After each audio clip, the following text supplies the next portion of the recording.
Hello student, myself Joshi sir. Today we are going to discuss new topic solution and colligative property. In that firstly solution. See what is meant by solution? Solution is a homogeneous mixture of two or more than two non-volatile components. मग इथे homogeneous का म्हटलेलं आहे कारण की जेव्हा आपण एकापेक्षा जास्त कंपोनंट एकमेकांमध्ये मिक्स करतोय तेव्हा ते एकजीव होतात ते कम्प्लिटली एकमेकांमध्ये डिझॉल्व्ह होतात म्हणून होमोजिनियस मिक्सचर का कारण की जे कंपोनंट्स आपण एकमेकांमध्ये टाकणार त्यांचं प्रपोर्शन फिक्स नसणार नॉन वोलाटाईल याचा अर्थ काय जे एअरच्या कॉन्टॅक्टमध्ये आले आणि इव्हॅपोरेट झाले तर त्यांना आपण वोलाटाईल म्हणतोय otherwise they are called as non volatile म्हणून सोल्युशनची डेफिनेशन काय ना it is homogeneous mixture of two or more than two non volatile components मग इथे कुठले कुठले कंपोनंट येणार दोन एक सोल्यूट आणि दुसरा सॉल्वंट तर सोल्यूट म्हणजे काय the substance which use in small quantity and get dissolve जे कमी प्रमाणात वापरले जाते आणि जे विरघळतं त्यांना सोल्यूट म्हणायचं मग सॉल्व्हंट म्हणजे काय असणार जे सबस्टन्स जास्त प्रमाणात यूज केल्या जातात आणि ज्याच्यामध्ये सोल्यूट डिझॉल्व्ह होतोय त्यांना म्हणायचं सॉल्व्हंट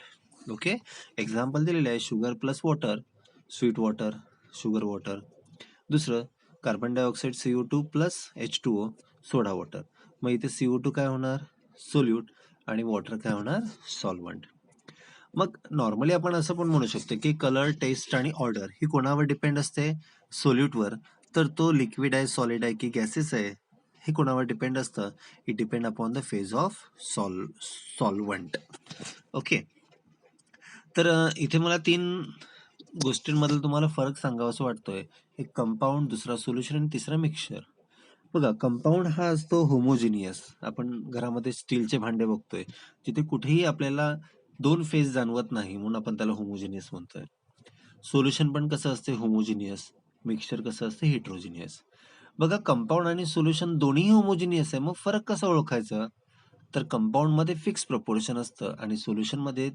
कॉम्पोनंटचे जे प्रपोर्शन आहे ते फिक्स असेल किंवा फिक्स नसेलही मिक्सचर मध्ये पण तसंच पुढचा पॉईंट आपण डिस्कस करणार द क्लासिफिकेशन ऑफ सोल्युशन और टाइप्स ऑफ सोल्युशन तर basically depending upon the nature of solvent we have three types of solution solid solution liquid solution and gaseous solution ज्या सोल्युशन मध्ये सॉलिड हा solvent आहे त्याला म्हणायचं solid solution ज्या solution मध्ये लिक्विड हा सॉल्वंट आहे उदाहरण 4, 5, 6 त्यामध्ये आपण त्याला लिक्विड सोल्युशन आणि इथे उदाहरण बघा 7, 8, 9 नंबर जिथे सॉल्वंट हा गॅसेस असतोय त्याला आपण म्हणतो गॅसियस सोल्युशन ओके 9C याला रीड कसं करणार सोल्यूट डिझॉल्व इन सॉल्वंट आणि त्याचे एक्झाम्पल तर first solid in solid example alloy like brass bronze दुसरं लिक्विड इन सॉलिड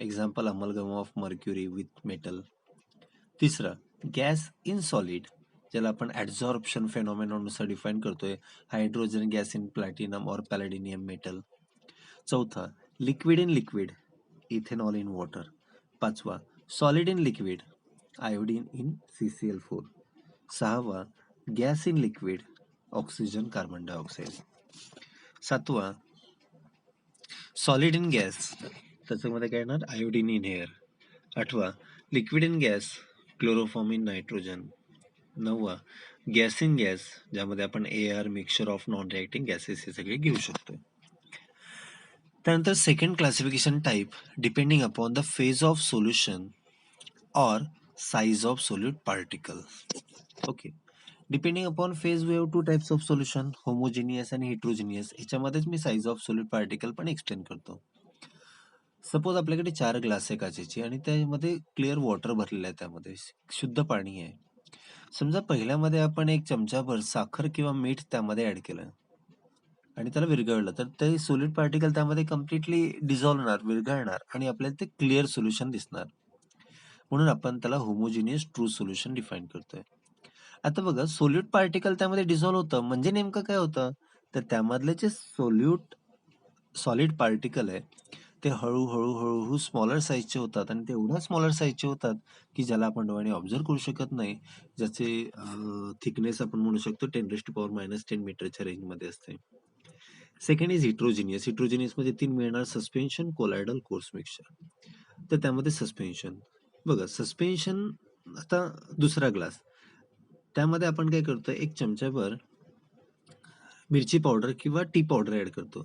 बघा मी उदाहरण काय सांगतो, कारण की मिरची पावडर टी पावडरचे पार्टिकल्स कसे आहेत, युनिफॉर्म आहे, पण ते त्यामध्ये डिझॉल्व्ह होत नाही. Uniform but undissolved solid particle present in solvent, जिथे साईज ऑफ पार्टिकल असणार 10⁻⁸ to 10⁻⁶ metre. Third colloidal. Colloidal मध्ये पार्टिकल कसे आहे, नॉन युनिफॉर्म, अनडिझॉल्व्ड, म्हणजे युनिफॉर्म पण नाही आणि अनडिझॉल्व्ड पण नाही. फॉर एक्झाम्पल, आपण एका काचेच्या ग्लासमध्ये पाणी घेतलं आणि त्यामध्ये दह्याचा गोळा टाकला. जेव्हा दह्याचा गोळा खाली खाली जातो तो फुटतो आणि युनिफॉर्म होतोय आणि त्याची थिकनेस 10⁻⁻6 to -4च्या रेंजमध्ये असते, पण त्यांना फोर्स अप्लाय केल्यानंतर ते युनिफॉर्म मध्ये कन्वर्ट होऊ शकतात, अशांना आपण कोलायडल म्हणतोय. आणि शेवटचा एक coarse mixture. Ununiform undissolved can not be convert in to uniform by applying force, आणि size of particle is more than 10⁻⁴ metre. आता या चारही पैकी फक्त कोर्स मिक्सचर आपण डोळ्याने बघू शकतोय. आपल्याला ते अंडरस्टँड व्हावं म्हणून मी सस्पेन्शन आणि कोलायडलला एक बेसिक एक्झाम्पल दिलंय. Okay. Then depending upon the number of component, म्हणजे एखाद्या सोल्युशन मध्ये किती कॉम्पोनंट आहे. समजा एक साधं उदाहरण आपण इथे देऊन हे एक्सप्लेन करतोय. समजा आपल्याकडे 3-4 मेंबर्स आलेत, पाहुणे आलेत आणि त्यांच्यासाठी आपल्याला चहा तयार करायचा. तर त्यातला एक व्यक्ती म्हणतोय की मला ब्लॅक टी पाहिजे आणि त्यांना डायबिटीज आहे. मग सांगा, त्यांच्या चहामध्ये आपण काय काय टाकणार, पाणी आणि टी पावडर. किती कंपोनंट झाले, 2. मग 2 कंपोनंटने जे सोल्युशन तयार होते that is called as binary solution. त्यानंतर अजून दुसरा व्यक्ती म्हणतोय की मला ब्लॅक टीच पाहिजे पण त्यामध्ये साखर पाहिजे. मग आपण जे आधी चहा ठेवलाय त्याच्यामध्ये काय काय टाकलंय सांगा, पाणी टाकलंय, टी पावडर टाकलंय, आता त्यामध्ये काय ऍड करतोय, साखर. किती कंपोनंट झाले, 3. So the solution is called as ternary. चौथा व्यक्ती म्हणतो मला नॉर्मल चहा. मग आधीच्याच 3 कंपोनंट मध्ये आपण दूध ऍड केलं, म्हणजे काय काय मिळालं, पाणी, दूध, साखर आणि टी पावडर. किती कंपोनंट झाले, 4. So that solution is called as quaternary solution. आणि मग आपल्यासारखे ज्यांना टेस्टी मसालेदार चहा लागतोय, मग अजून काही त्याच्यामध्ये मसाला वगैरे ऍड केला तर अजून टेस्टी चहा होतोय, म्हणजे त्याच्यामध्ये 4 पेक्षा जास्त कंपोनंट असेल त्याला आपण म्हणतोय पॉलिनरी solution. So basically, depending upon the number of component, we have binary, trinary, quaternary, and polynary type of solution. Solutionचा पुढचा टाइप आहे depending upon the number of ions. Depending upon number of ions, we have 2 types of solution. Number 1, concentrated solution. Number 2, dilute solution. See, more amount of solid present in a given amount of solvent. More amount of solute present in a given amount of solvent called as concentrated solution. For example, 500 gram साखर आपण 1 litre पाण्यामध्ये add करतोय. Second, dilute solution, 50 gram साखर आपण 1 litre पाण्यामध्ये add करतोय. Less amount of solute present in given amount of solvent. So depending upon number of ions हे आपल्याला 2 मिळणार, concentrated solution and dilute solution. त्यानंतर मी सगळ्यात सुरुवातीला एक्सप्लेन केल्यामुळे नुसार आपल्याकडे 3 प्रकारचे सोल्युशन असतात, solid solution, liquid solution, gases solution. पहिल्यामध्ये solid liquid gas in solid, दुसऱ्यामध्ये solid liquid gas in liquid आणि तिसऱ्यामध्ये solid liquid gas in gas. Okay. Then depending upon the solubility, विरघळण्याच्या क्षमतेवरून. Depending upon solubility we have 3 types of solution, saturated, unsaturated आणि super saturated. बघा, याच्यासाठी आपण एक बेसिक आणि साधं उदाहरण देतोय की एक पहिलवान आहे, त्याला एका टाइमला 20 चपात्या खायला लागतात. किती, 20. जर 20च्या 20 खायला दिलं तर तो काय होणार, सॅच्युरेटेड. 20 पेक्षा जास्त दिलं तर सुपर सॅच्युरेटेड. 20 पेक्षा कमी दिल्या तर अनसॅच्युरेटेड. इथे तेच सांगायचं आहे, the amount of solute particle present in solvent up to there solubility extend. जेव्हापर्यंत तो त्याच्यामध्ये विरघळतो तोपर्यंत सोल्यूट त्यामध्ये ऍड करायचं, that is called as saturated. Example, 6.3 gram of phenol dissolve in 100 ml of water.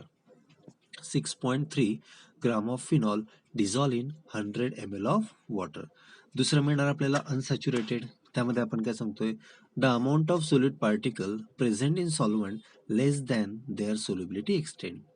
म्हणजे त्याच्या विरघळण्याच्या क्षमतेपेक्षा कमी आपण जर सोल्यूट त्या ठिकाणी ऍड केला तर त्याला काय म्हणणार आपण अनसॅच्युरेटेड. जे फॉर एक्झाम्पल 6.3 पेक्षा जर कमी आपण फिनॉल 100 ml वॉटरमध्ये ऍड केला तर तो त्याच्यासाठी काय होणार अनसॅच्युरेटेड. आणि हेच जर आपण 6.3 पेक्षा जास्त त्यामध्ये ऍड केला तर तो काय होणार आपल्यासाठी super saturated. For example 6.9 gram of phenol dissolve in 100 ml of water.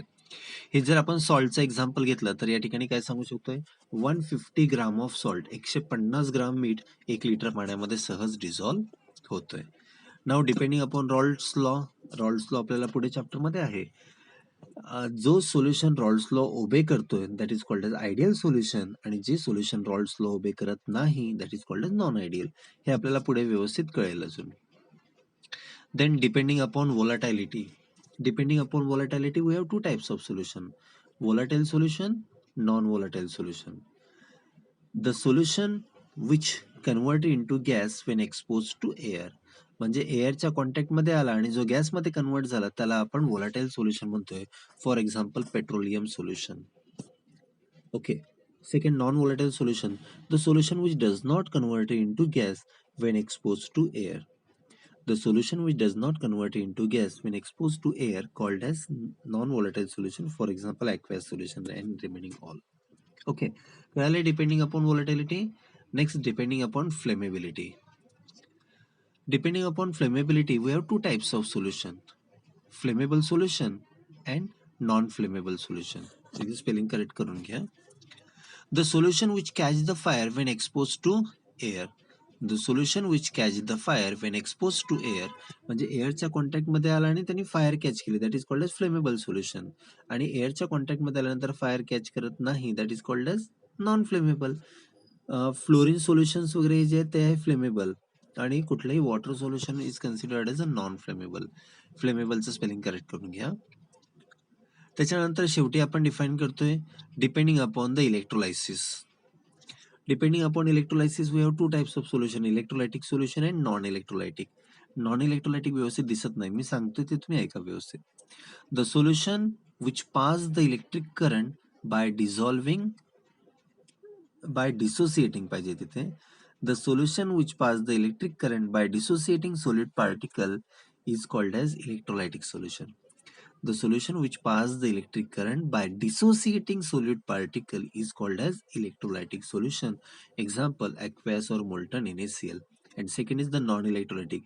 The solution which does not pass the electric current by dissociating solid particle is called as non-electrolytic. असे भरपूर प्रकारचे आपल्याकडे काय मिळतात सोल्युशन्स, पण मी बऱ्यापैकी तुम्हाला इथे एक्सप्लेन करण्याचा प्रयत्न केलाय, ज्यामध्ये मी तुम्हाला कुठले कुठले टाइप्स एक्सप्लेन केले बघा. First, depending upon the nature of solvent. Second, depending upon the size of particle. Third, depending upon the number of component. Fourth, depending upon the number of ions. Fifth, depending upon the nature of solvent. Next, depending upon the solubility. Next, depending upon Raoult's law.